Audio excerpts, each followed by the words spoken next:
Hi, I'm Dr. Srinivas, consultant pediatrician and newborn specialist, practicing in Mira Road in Vijay Children's Clinic. Hi everybody.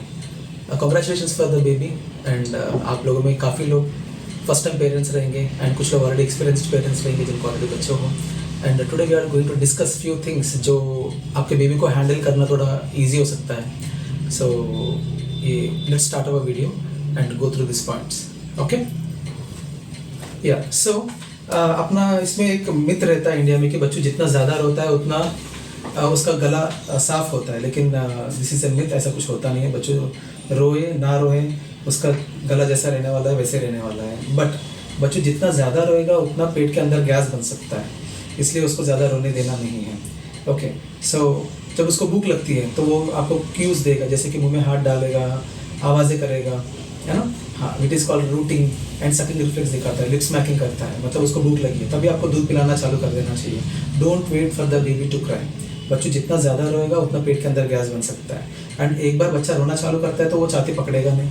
अगर पकड़ता भी है तो 10-15 minute तक पकड़ेगा और उसके बाद छोड़ देगा. मतलब जब उसका पेट थोड़ा फुला हुआ लगता है, मतलब ऑलरेडी गैस है उसके पेट के अंदर और थोड़ा बहुत उसका पेट में दूध चला गया तो उसको लगता है कि नहीं बस हो गया है, अभी वापस और आगे दूध की ज़रूरत नहीं है. बट आधा एक घंटे में उसको वापस भूख लगेगी, वापस रोएगा, रोने से वापस गैस बनेगी. So this is a vicious cycle. So don't let this cycle happen. ठीक है, तो इसलिए बच्चों को ज़्यादा रोने देना नहीं चाहिए. एंड जब वो क्यूज़ दिखाता है कि उसको भूख लगी है तुरंत दूध पिलाना चालू कर देना चाहिए. And when you hold the baby, baby should always be held like this. Head ऊपर रहना चाहिए, पैर का एंड नीचे रहना चाहिए.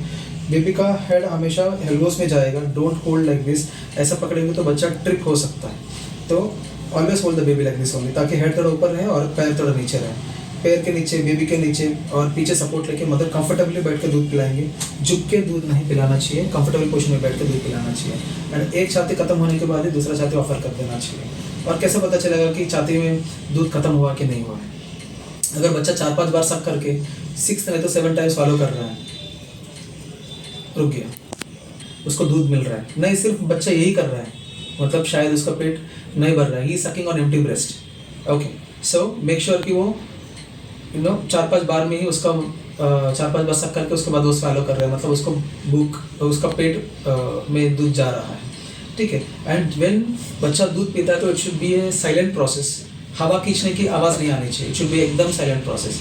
एंड एक छाती खत्म होने के बाद ही दूसरी छाती इसलिए ऑफर करना होगा बिकॉज दूध जब आता है तो इट विल बी, आगे का दूध जो है पानी पानी होता है और अंदर वाला दूध गाढ़ा होता है. वो गाढ़ा वाला दूध बच्चों को मिला तो ही उसका पेट भरेगा एंड उसका भूख मिटती है. अदरवाइज सिर्फ उसका प्यास बुझती है और आधा एक घंटे में दोबारा दूध मांगना चालू करेगा. इसलिए एक छाती खत्म होते ही दूसरा छाती दे दो. ये थोड़ी देर नहीं पिलाना चाहिए. एंड मदर्स मुझे ये भी पूछते हैं कि स्टार्टिंग में first 2 to 3 days of life में कि दूध नहीं आता है, सिर्फ पानी जैसा आता है, नहीं तो थोड़ा ब्लड जैसा दिखता है, हल्का सा क्रीम जैसा दिखता है. But trust me, all of them are milk only. ठीक है, जितना आया उतना उसको दूध पिलाना चाहिए. ठीक है, दूध नहीं भी आता है तो भी फिर भी छाती पकड़ाना होगा बिकॉज बच्चा जितना ज़्यादा सक करेगा उतना मिल्क प्रोडक्शन बढ़ जाएगा, उतना स्टिमुलस आपके ब्रेन को जाएगा कि और दूध की ज़रूरत है, और बनाओ दूध और बनाओ. ठीक है, आप फार्मूला का सब्स्टिट्यूट देख के आप don't, formula is never a substitute for milk, mother's breast milk. Always keep this in mind because अच्छे से अच्छा फार्मूला जो मार्केट में मिलता है उसके अंदर भी वो चीज़ नहीं रहती है जो मदर मिल्क में रहता है. तो always breastfeed the baby because this is the best gift what you can give to your baby for the lifetime. Because अगर जो breastfeed babies हमने रिसर्च में देखा हुआ कि जो breastfeed babies होते हैं उनको आगे जाके एलर्जीज के सिम्टम्स दिख सकते हैं बिकॉज उनका immune system is not that strong. जैसे कि you must be already knowing कि फर्स्ट 6 मंथ्स में बेबी का इम्यूनिटी विल बी 0, तो इन्फेक्शन होने के चांसेस ज़्यादा रहते हैं. सो इसलिए भगवान ने ऐसे बनाया कि मदर से वो इम्यून सेल्स जो है, इम्यून एंटीबॉडीज़ जो हैं, ओके, तो वो सब चीज़ें आपके ब्रेस्ट मिल्क से बेबी को मिले सो दैट मम्मी और बेबी को दोनों को अलग ना रहने की चांस दें. ठीक है, so both of them are interdependent. Mother and baby both of them are interdependent. बच्चा जितना ज़्यादा मदर के फीड पर रहेगा उतना इसका इम्यूनिटी बढ़ेगी, उतना he will grow fast. And at the same time mother जितना ज़्यादा ब्रेस्ट फीड करेंगे उनका जो यूट्रस में जितने भी चेंजेस हुए थे प्रेगनेंसी में वो सब चीज़ें फटाफट वापस नॉर्मलाइज होने के चांसेस बढ़ जाएंगे. So always it is breast feed. जो मदर ज़्यादा ब्रेस्ट फीड करते हैं उनका जो उनका बॉडी में जो चेंजेस आए थे प्रेगनेंसी में फटाफट नॉर्मल हो जाता है. जो फॉर्मूला फीड मदर्स जो होते हैं, जो बेबी को फॉर्मूला फीड देते हैं, तो उनको ज़्यादा टाइम लगता है. So always try to breastfeed the baby, and repeating, this is the best gift what you can do, give to your baby for the lifetime. Okay, so as we discussed, ये चाहते खत्म होते हैं, दूसरा चाहते offer किए हैं, and it should be silent process. And दूध पिलाने के बाद इसको डकार दिलाना कंपलसरी है, 15-20 मिनट तक उसको डकार दिलाना है. ठीक है, उसका इसका stomach should be going into this girdle. यहाँ पे जाएगा, चेहरा आपके कान की तरफ ले लीजिए एंड अच्छे से टैप करिए. ऐसा रब करके कुछ मतलब नहीं है. ठीक है, it is not going to help. अच्छे से टैप करिए ताकि पेट के अंदर जो मिल्क है नीचे जाए और हवा ऊपर आए, और डकार ले लें. ठीक है, डकार ले ना ले 15-20 मिनट तक आपको दिलाने की कोशिश करना है. So sometimes what happens is, अगर मदर उतना कॉन्फिडेंट नहीं है डकार दिलाने में, ऐसा डकार दिलाने में, so you can make the baby sit also like this.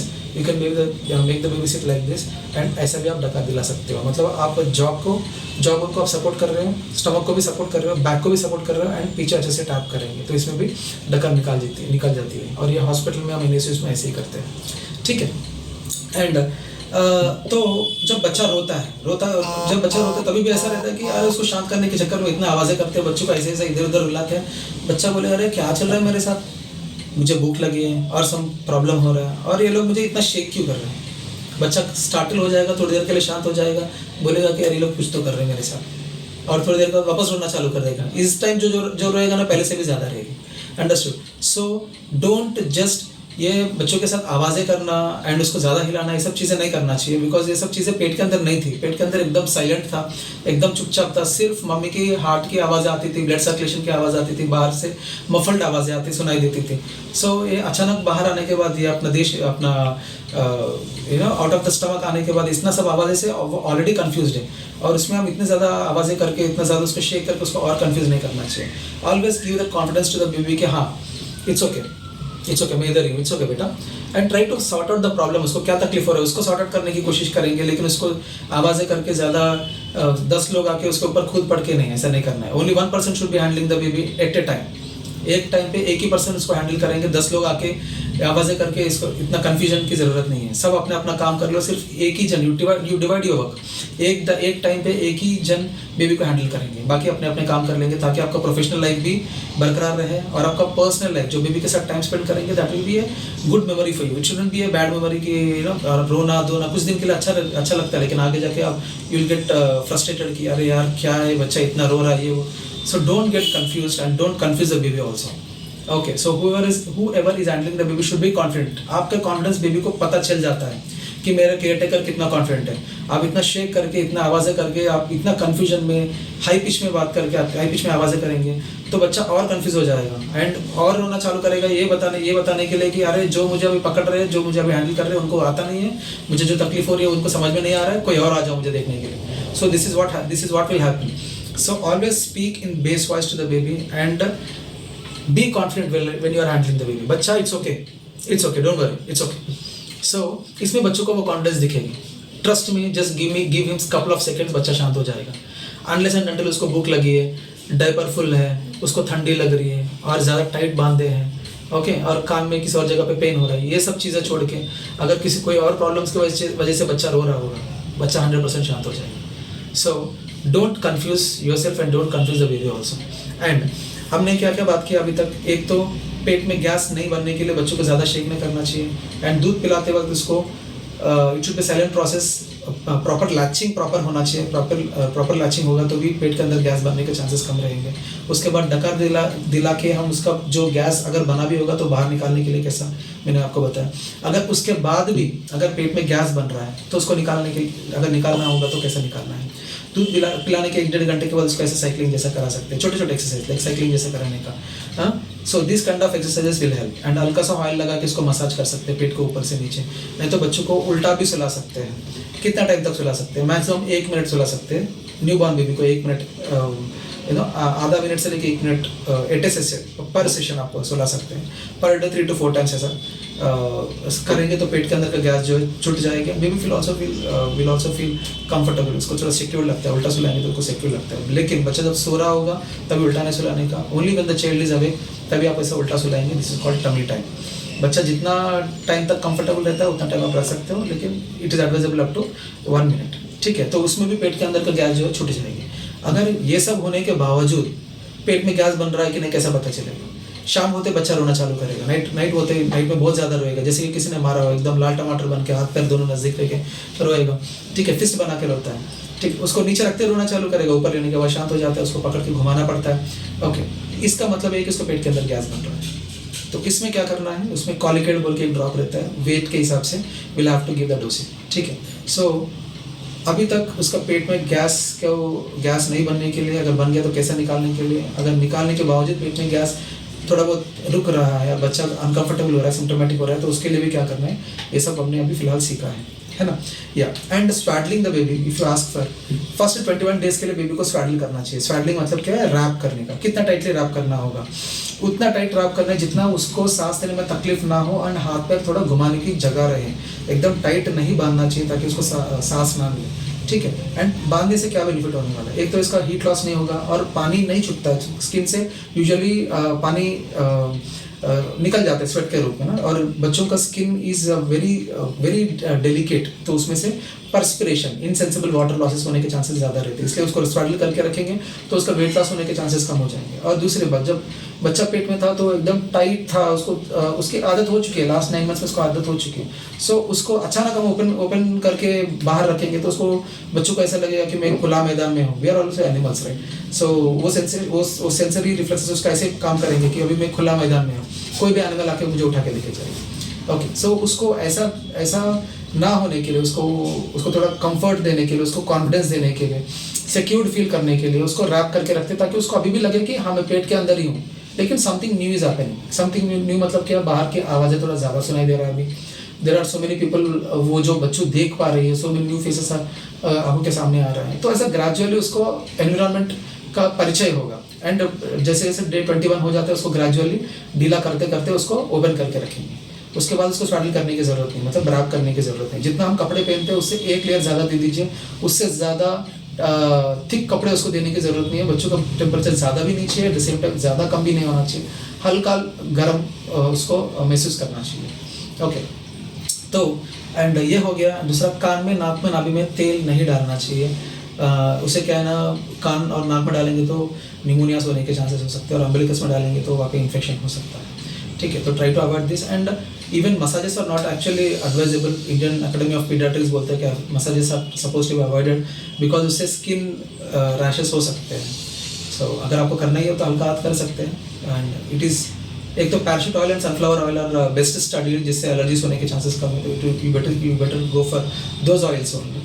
And राई का तेल, ऐसा कुछ आपके बच्चों को जम रहा होगा तो can go for it. Otherwise proven oils और coconut oil and sunflower oil, वो भी एकदम हल्का हाथ जेंटली मसाजेस करेंगे।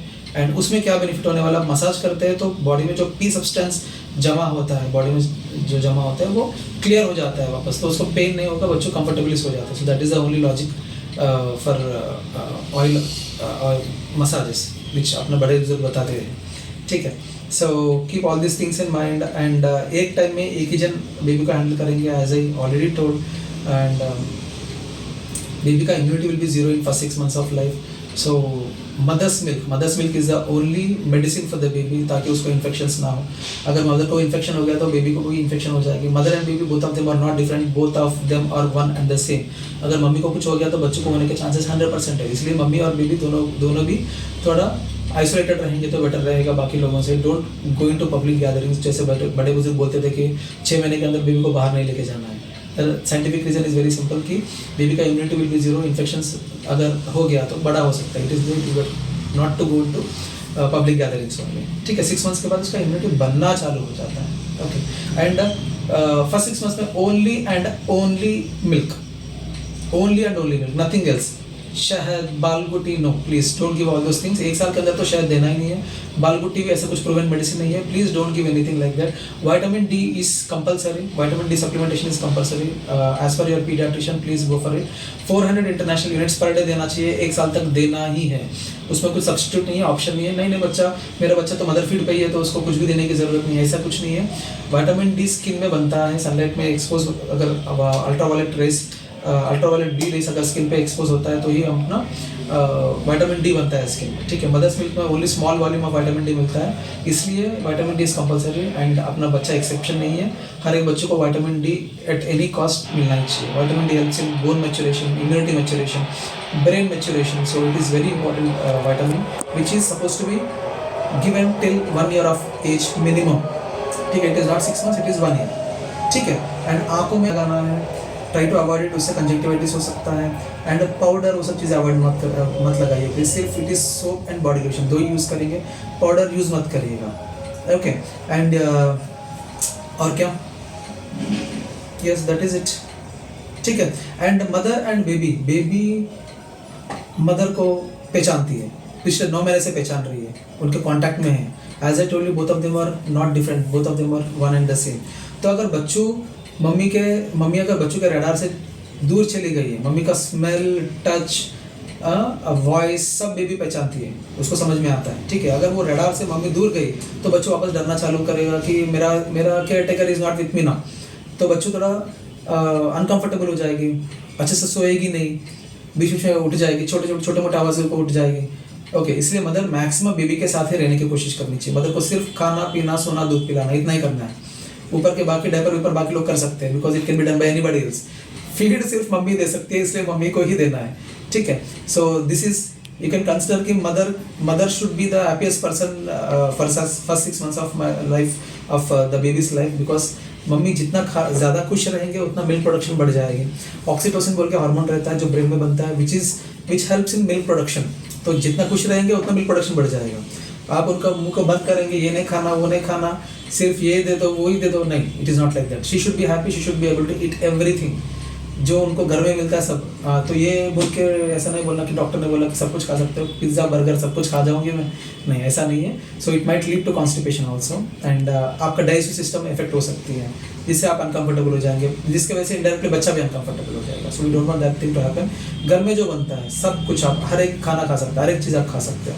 टेक गुड प्रोटीन डाइट, जिससे आपका जो टाके रहेंगे तो टाके जल्दी हील हो जाए। अगर नॉर्मल डिलीवरी भी हो गया तो आपको वापस जो न्यूट्रिशनल लॉसेस आपके हुए थे तो वो सब वापस कवर हो जाए। तो ईट well, eat healthy and you stay healthy, because mummy जितना हेल्दी रहेंगे बच्चा भी उतना ही हेल्दी रहेगा। Mother is always a marker for baby, ठीक है। मदर को देख के बाद बोल सकते कि बच्चों कितना हेल्दी रहेगा, ठीक है। तो you always focus on your health first, बच्चा ऑटोमेटिकली हेल्दी रहेगा ही रहेगा, ओके।